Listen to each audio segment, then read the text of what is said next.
आज बात करेंगे हिसार लोकसभा क्षेत्र की।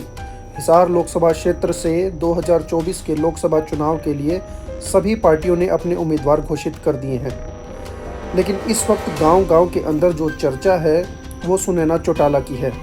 लोकसभा चुनाव में हिसार के अब तक के सर्वे में सुनैना चौटाला का सिक्का सबसे ऊपर चल रहा है। इसके क्या कारण हैं?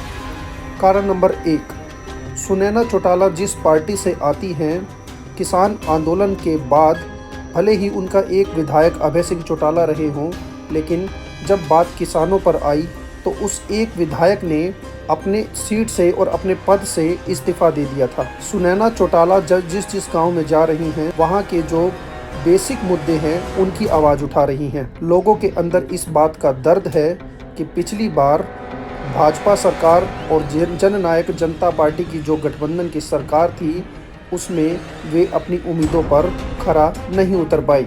यही कारण है कि आपने अभी पीछे सोशल मीडिया पर जननायक जनता पार्टी का भरपूर विरोध देखा होगा। तो बात रही कि जननायक जनता पार्टी से नैना चौटाला को कितने प्रतिशत वोट मिलेगा या वो किस तरीके से हिसार लोकसभा की जनता को भुनाने में कामयाब हो जाएगी। लेकिन कहीं ना कहीं ये बात भी ढीली पड़ती दिखाई दे रही है।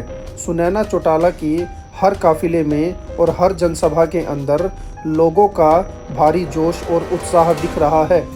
अगर बात की जाए कांग्रेस पार्टी की, तो कांग्रेस पार्टी में चौधरी बीरेंद्र सिंह के कांग्रेस में घर वापसी होने के बाद से लोगों को उम्मीद थी कि कहीं ना कहीं कांग्रेस की टिकट जो है उनके लड़के ब्रिजेंद्र सिंह को मिलेगी, लेकिन ऐसा नहीं हो पाया और भूपेंद्र सिंह हुड्डा ने अपने चहेते जयप्रकाश को टिकट दिलवा दी। पीछे कुछ दिनों में हमने देखा किस तरीके से कांग्रेस पार्टी में जैसे ही टिकट की घोषणा हुई, कुछ समर्थक नाराज मिले। हिसार लोकसभा क्षेत्र से भाजपा के जो कैंडिडेट हैं रणजीत चौटाला, उनका तो हर जगह विरोध हो रहा है। ऐसे में कौन ऐसी पार्टी है जो हिसार लोकसभा क्षेत्र में नंबर 1 पर चल रही है? सभी प्रकार के सर्वे और चर्चा के बाद देखने को मिला कि सुनैना चौटाला का सिक्का इस बार लोकसभा में उछल सकता है। अभय चौटाला ने जो कैंडिडेट मैदान में उतारा है वो हर तरीके से खरा नज़र दिखाई देता है। सुनैना चौटाला का ये भाषण सुनिए। उनके इस भाषण में आपको हर तरीके से हर मुद्दा और बातों में गहराई और विश्वास देखने को मिलेगा। आज ये जो नेता आपके बीच में अपने चेहरे बदल बदल के आते हैं, इन नेताओं के चेहरे आप सबके सामने उजागर हो चुके हैं। 13 महीने तक जो आपने लड़ाई लड़ी, किसान का मेरा वर्ग जो बॉर्डर पे बैठा था, उस समय इनके चेहरे सबके आपके सामने उजागर हुए। 4200 से ज्यादा एमएलए एमपी हैं और किसान ने पहली बार इतिहास में जनता के आगे डिमांड करी थी कि इस बार ये कुर्सी छोड़ के हमारे बीच में आ जाओ, ताकि हमारी ये जो काले कानूनों की लड़ाई है इसमें हम जीत की तरफ बढ़े और हमारे आंदोलन को मजबूती मिले। बड़े अफसोस की बात कि आप लोगों के वोट से ली हुई कुर्सी आप लोगों के लिए छोड़ी नहीं गई इनसे। जैसा मैंने आपको कहा, हरियाणा बहुत छोटा सा राज्य है। 10 लोकसभा की सीटें हैं, 90 विधानसभा की सीटें हैं और पिछली बार हरियाणा वासियों ने इंडियन नेशनल लोकदल को 90 में से केवल 1 सीट दी थी। आप खुद सोचो कि आपको भूख बहुत जोर से लगी हो और थाली में एक ही रोटी हो। उस एक रोटी को छोड़ने का काम अगर किसी ने किया, अपनी कुर्सी से त्याग पत्र अगर किसी ने दिया, 4200 से ज्यादा एमएलए एमपी थे, लेकिन इस्तीफा केवल अभय सिंह जी चौटाला ने दिया। प्रत्यक्ष का प्रमाण की जरूरत नहीं होती। हिंदुस्तान में हरियाणा एक बहुत छोटा सा राज्य है। हमारे पास 10 लोकसभा की सीटें हैं, पूरे हिंदुस्तान में 543 सीटें हैं।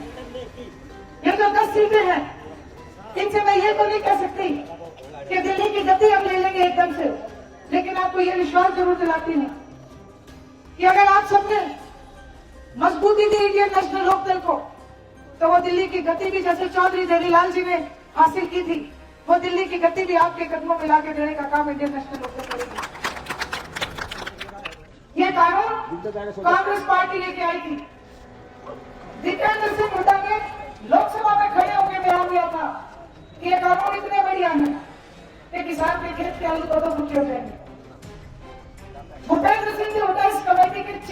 बनते जो आज आपके बीच में भ्रम फैलाते हैं कि हम तो इन कानूनों के खिलाफ हैं। ये कानूनों को लिखने वालों में से है। एक पार्टी बनी आप लोगों को धोखा देने के लिए। आदरणीय चौधरी ओम प्रकाश जी चौटाला के पीठ में छुरा घोंपने का काम किया। आपकी भली थाली उसको खिलाने का काम किया। हमारे युवाओं को बरगलाने का काम किया। मैं आज मेरे युवा भाइयों को विश्वास दिलाती हूँ कि वो जरूर झूठ की राजनीति आपके बीच में करने आए थे। आप लोगों ने धोखा खा लिया, लेकिन मैं आपको विश्वास दिलाती हूँ, किसी से बड़ी हूँ, किसी से छोटी हूँ, कोई मेरे अपने बेटे के समान है। इस लड़ाई में आप अभय सिंह चौटाला का साथ दे दो। और ये बात मैं आपको आपके बीच में वादा करती हूँ, अभय सिंह चौटाला वो शेर है जो अपनी एक कुर्सी छोड़ सकते हैं। वो आपकी लड़ाई दबंगता से लड़ने का काम करेंगे और एक एक युवा बच्चे को, हर घर से हम एक युवा को सरकारी नौकरी देने का काम करेंगे। जब तक उस बालक को नौकरी नहीं मिलेगी 21,000 रुपए से बेरोजगारी भत्ता शुरू करके देंगे। ऐलनाबाद के बाई इलेक्शन में ये जो भूपेंद्र सिंह जी हुड्डा अपने आप को किसान के हितैषी बताते हैं, ये जवाहर गांव में गए थे और जवाहर गांव में मत से कहने लगे कि आया तो कांग्रेस के लिए हूं पर करना मेरा मित्र है। राजनीतिक मन से इस बात का सीधा सीधा मतलब आप सब लोग मुझसे ज्यादा समझदार हो। उस बाई इलेक्शन में कांग्रेस के प्रत्याशी की जमानत जब्त होना इस बात का सबूत है कि बीजेपी और कांग्रेस मिलकर चुनाव लड़ रही थी। आज भी टिकटॉक के बंटवारे में ये बात साफ हो चुकी है कि भूपेंद्र सिंह जी हुड्डा कांग्रेस के लिए नहीं बीजेपी के लिए काम करते हुए नजर आ रहे हैं। हिंदुस्तान को बेचा जा रहा है। रेल बेच दी, तेल बेच दिया, जहाज बेच दी, सड़क बेच दी, 25-25 रुपए में देश का पैसा बेच दिया और कोशिश तो करी थी राम के नाम को भी बेचने की। ये आज अपने आप को बहुत बड़ा व्यापारी समझते हैं। मैं हरियाणा प्रदेश से कहूंगी, उठो जागो और खड़े हो जाओ, क्षेत्रीय दल को मजबूत बनाओ। कहते हैं ना कि अगर मुकदमा जीतना है तो अपना वकील मजबूती से खड़ा कर दो। आप सब लोगों की डबल जिम्मेवारी है। ये जो एमपी का इलेक्शन है ये आपके खेत की बाढ़ की तरह है। आप इस बाढ़ को मजबूती से लगा लेना, फिर आपके खेत की जिम्मेवारी इंडियन नेशनल लोकदल की होगी। आपका एक दिन का भी नुकसान नहीं होने देंगे। आपके हकों की रक्षा करेंगे, आपके हकों की लड़ाई लड़ेंगे और आपको उस लड़ाई को जीत के भी लाके देने का मेरा आपसे वादा है। मैं आपको विश्वास दिलाती हूँ, आदरणीय अभय सिंह जी चौटाला जवान की धरी है। जो भी बातें मैंने आपके बीच में कही उनको पूरा करने का काम करेंगे। आप सब ने मेरी बात